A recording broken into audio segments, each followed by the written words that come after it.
Good morning students.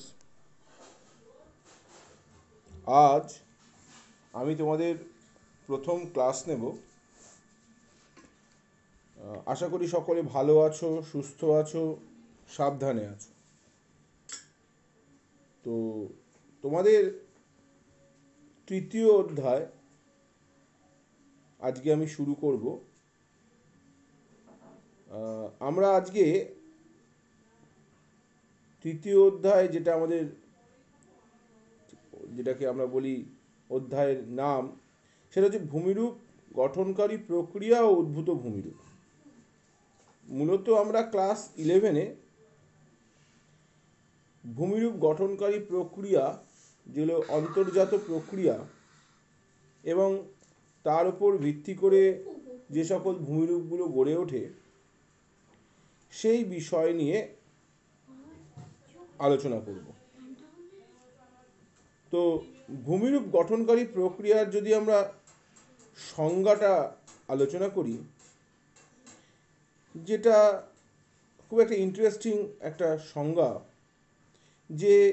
যেসব ভৌত রাসায়নিক প্রক্রিয়ায় শিলামণ্ডলে নানা ভূমিরূপের উদ্ভব, বিনাশ, পরিবর্তন ও বিবর্তন সংঘটিত হয়, তাদের একত্রে ভূমিরূপ গঠনকারী প্রক্রিয়া বলে। অর্থাৎ ভূমিরূপ গঠনকারী প্রক্রিয়া হচ্ছে একটা ভৌত, অর্থাৎ তার রূপের পরিবর্তন ঘটে। রাসায়নিক প্রক্রিয়া অর্থাৎ তার রাসায়নিক বৈশিষ্ট্যের পরিবর্তন ঘটে এবং তার ফলে এই ভৌত রাসায়নিক প্রক্রিয়ার মাধ্যমে শিলাস্তরে বা শিলামণ্ডলে যে বিভিন্ন প্রকার রূপ পায় এবং সেই রূপগুলো আস্তে আস্তে আবার পরিবর্তন হয়, বিবর্তন হয় এবং সেই রূপগুলো আবার হয়তো নিশ্চিহ্নও হয়ে যায়। তো সেই বিষয়গুলোকে একত্রে ভূমিরূপ গঠনকারী প্রক্রিয়া বা জিওমরফিক প্রসেস বলা হয়ে থাকে। তো এই প্রক্রিয়াগুলি পৃথিবীর জন্মলগ্ন থেকে আজ পর্যন্ত ক্রিয়াশীল, যেটা বিজ্ঞানী থর্নবেরি তিনি এইভাবে বলেছেন যে ভূমিরূপ প্রক্রিয়া বলতে সেই সব ভৌত রাসায়নিক প্রক্রিয়াকে বোঝায় যেগুলি ভূপৃষ্ঠকে প্রভাবিত করে এবং যেগুলি ভূপৃষ্ঠে বিভিন্ন আয়তন ও মাত্রার ভূমিরূপ বিকাশ ও বিবর্তনের সঙ্গে যুক্ত।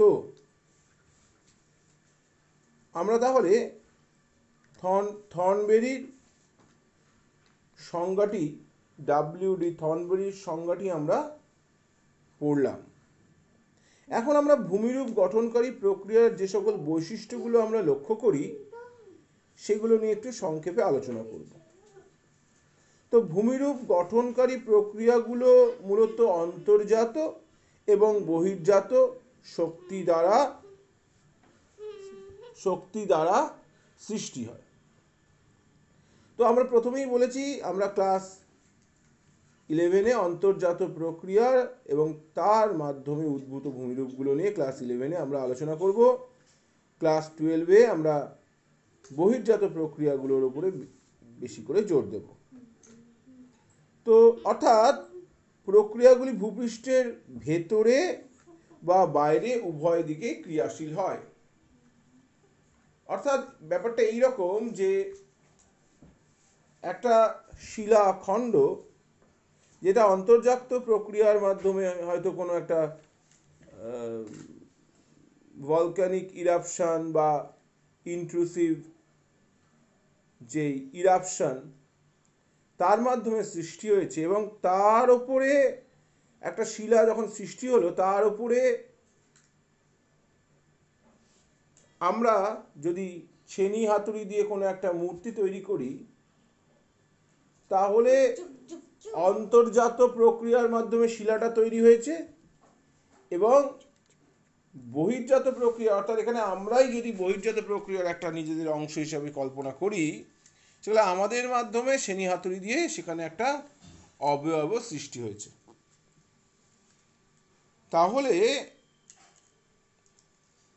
ভূমিরূপ কিন্তু অন্তর্জাত প্রক্রিয়া এবং বহির্জাত প্রক্রিয়া, এই দুটোর সঙ্গে দুটোর মধ্যে যে ভারসাম্যই হচ্ছে ভূমিরূপ। অর্থাৎ অন্তর্জাত প্রক্রিয়ার মাধ্যমে কোনো একটা অংশ তৈরি হবে এবং বহির্জাত প্রক্রিয়ার মাধ্যমে সেই অংশটি স্কাল্পচারিং হবে, বা তার যে গঠনের বিবর্তন ঘটবে, বা তার রূপের পরিবর্তন বা বিবর্তন ঘটবে। দ্বিতীয়ত, প্রতিটি প্রক্রিয়া পৃথক পৃথকভাবে স্বতন্ত্র বৈশিষ্ট্যপূর্ণ ভূমিরূপ সৃষ্টি করে, যা বিভিন্ন জায়গায় সুস্পষ্টতা নিদর্শন লক্ষ্য করা যায়। অর্থাৎ নদী যে ধরনের ভূমিরূপ তৈরি করে, হিমবাহ কিন্তু সেই প্রকারের ভূমিরূপ তৈরি করে না।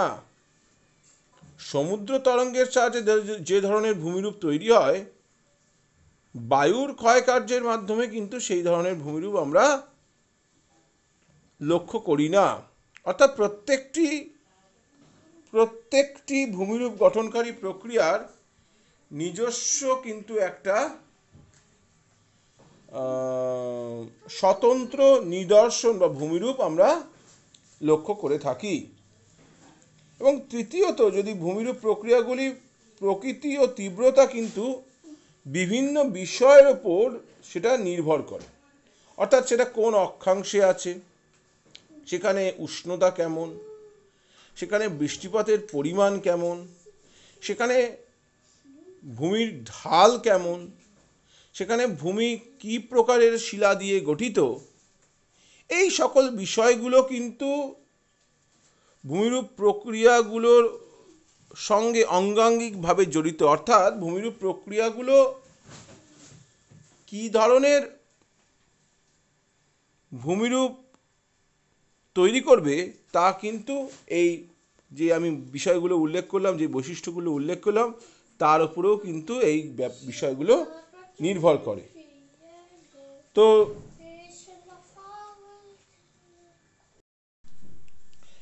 এখন আমরা যে ভূমিরূপ গঠনকারী প্রক্রিয়া, সেই ভূমিরূপ গঠনকারী প্রক্রিয়াকে মূলত দুটি ভাগে ভাগ করা যায়। প্রথমত পার্থিব প্রক্রিয়া, দ্বিতীয়ত হচ্ছে মহাজাগতিক প্রক্রিয়া।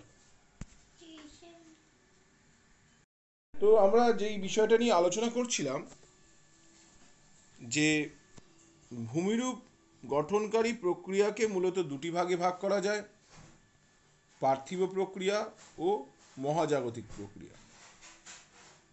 তো মহাজাগতিক প্রক্রিয়া অর্থাৎ উল্কাপাত বা পৃথিবীর বাইরে থেকে কোনো একটি বস্তু যদি পৃথিবীতে এসে পড়ে, সেই বিষয়গুলো হচ্ছে মহাজাগতিক প্রক্রিয়া।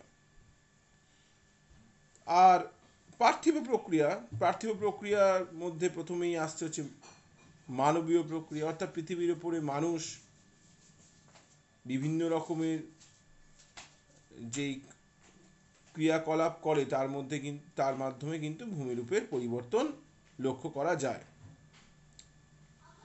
তো পার্থিব প্রক্রিয়ার মধ্যে মানবীয় প্রক্রিয়া, এবং দ্বিতীয়ত হচ্ছে প্রাকৃতিক প্রক্রিয়া, যেটা মূলত যার মাধ্যমেই কিন্তু বিভিন্ন ধরনের ভূমিরূপ গঠিত হয়েছে।